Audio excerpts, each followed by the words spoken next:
Berlin, April 1945. The air is thick with dust and silence between explosions. Beneath the smoking ruins of the Chancellery, the lights still flicker in narrow corridors. In this final bunker of the Third Reich, while Hitler dictates his last will, a figure stands nearby, silent, calm, and ever-present. His name is Martin Bormann, and though the world outside may barely know him, no decision reaches Hitler without first passing through his hands. He is not a soldier, not a speaker, not a face of the regime. And yet, in these final days he is one of the most powerful men in Germany. Who was this man who avoided cameras, kept no public profile, and yet stood at the epicenter of absolute power? If you're drawn to the hidden lives behind history's visible moments, make sure to like this video and subscribe. Many more compelling stories from the past are on their way. Martin Bormann was born on June 17, 1900, in Wegeleben, a modest town in what was then the German Empire.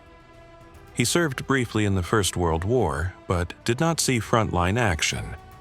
After the war, Germany's shattered identity gave rise to radical ideologies, and Bormann, like many others, gravitated toward nationalist circles. But unlike others who rose through charisma or combat, Bormann found his path in paperwork.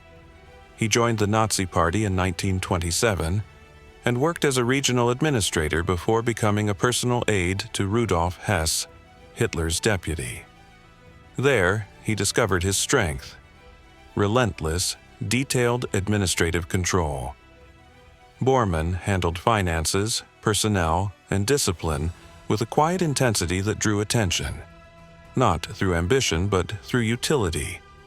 He kept records, remembered faces, and moved files in a system where attention to process became political currency. By the time Hitler became Chancellor in 1933, Bormann had already established himself within the party machine, but his real influence was yet to come. What drove Martin Bormann? Unlike many in Hitler's circle, he was not a decorated soldier, a skilled orator, or a grand strategist. His power came from something more elusive: the ability to manage authority without ever claiming it publicly. Those who worked with him described a man of tireless discipline, almost ascetic in routine. He lived modestly, avoided social circles, and focused almost entirely on his duties. His few known writings reveal little personal emotion, only directives, evaluations, and confirmations. It was as if the office had swallowed the man. Yet Bormann was not neutral. He believed deeply in the Nazi cause and worked systematically to exclude anyone who questioned its ideology. He created networks of internal reporting, encouraged loyalty through career control, and punished hesitation with silence.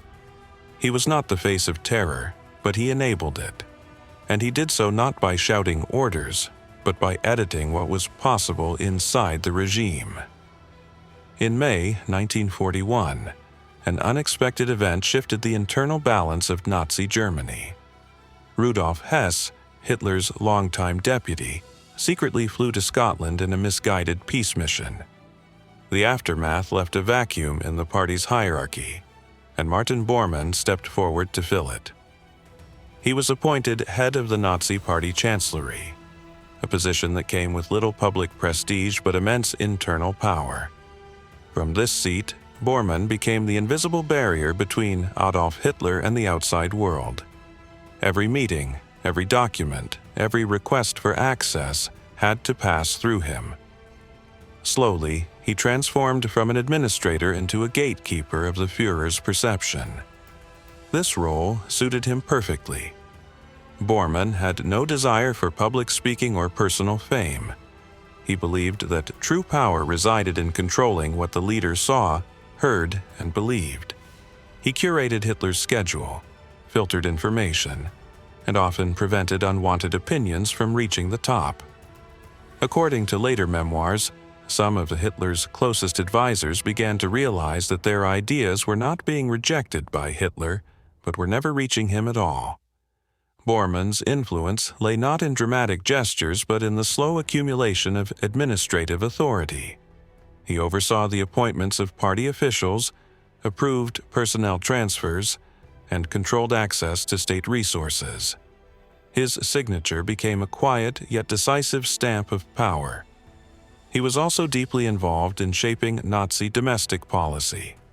As head of the Chancellery, he issued thousands of decrees, circulars, and orders.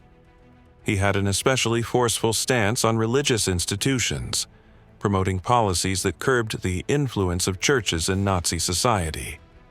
He viewed organized religion, especially the Catholic Church, as a rival to party ideology. Within the inner circle, Bormann was both feared and resented. Joseph Goebbels saw him as a manipulator. Albert Speer, the Minister of Armaments, later described him as a silent executioner of political fates. But no one could deny his utility. Bormann was efficient, loyal, and utterly devoted to the administrative needs of the Reich. He didn't compete with Hitler for vision. He executed that vision, efficiently, quietly, and completely. Despite his position, Bormann never made public speeches or appeared regularly in state media.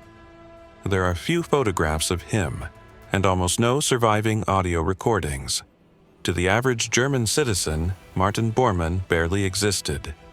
Yet, within the walls of power, his influence grew year by year. Historians have described him as the embodiment of bureaucratic totalitarianism, a man who turned procedure into policy and loyalty into leverage. He had no army of his own, no ideological treatise, and no personal movement. But he shaped Nazi Germany in ways more enduring than some generals or ministers. By 1943, Bormann had effectively become Hitler's closest personal aide, even as official titles remained ambiguous. When Hitler retreated further into isolation in his final years, Bormann remained at his side, managing daily affairs and protecting the Führer from internal dissent. And yet, outside that inner circle, the world barely knew his name. In the final months of the war, as Germany crumbled under the advancing Allied forces, Martin Bormann's presence around Hitler became constant. He moved with the Führer into the Führer bunker in Berlin and remained there as Soviet artillery began to destroy the city above. Bormann was present during the dictation of Hitler's last will and political testament on April 29, 1945. In it, Hitler named Bormann the party minister, a final recognition of his behind-the-scenes role. He was, by then, one of the last few trusted individuals in Hitler's circle. After Hitler's death on April 30th, Bormann attempted to flee the city. On the night of May 1st, he joined a breakout group, including SS Dr. Ludwig Stumpfegger, in a desperate bid to escape the Soviet encirclement. What followed was confusion, gunfire, and darkness. Bormann disappeared. For decades, his fate was a subject of myth. Some believed he escaped to South America, living under an assumed identity. Others claimed he was protected by post-war networks or intelligence services. Bormann's posthumous legend became almost as shadowy as his life. In 1972, during construction near Berlin's Lehrter Bahnhof, workers unearthed two skeletons. Dental analysis and later DNA testing in 1998 confirmed that one set of remains belonged to Bormann. The evidence suggested he had died within hours of attempting to flee, likely by suicide. Thus ended the long hunt for a man who had, in life, been invisible by design. His disappearance, and the vacuum of information it created, echoed his method of rule: indirect, obscured, and quietly effective. Even in death, Bormann maintained his pattern of elusiveness. Martin Bormann's story is not one of charismatic speeches or battlefield heroics. It is a story of paperwork, proximity, and the unseen levers of power. He reminds us that in authoritarian systems it is not always the loudest voice that carries the most influence. In Bormann, we see the potential of administrative control to shape events on a massive scale. Through memos, gatekeeping, and procedural dominance, he played a central role in one of history's darkest regimes, without ever standing at the podium. His life poses a subtle but serious question. How much of history is written by those who are never seen? If you found this story compelling, please like the video, subscribe to the channel, and turn on notifications. More thoughtful and in-depth documentaries from history are coming soon.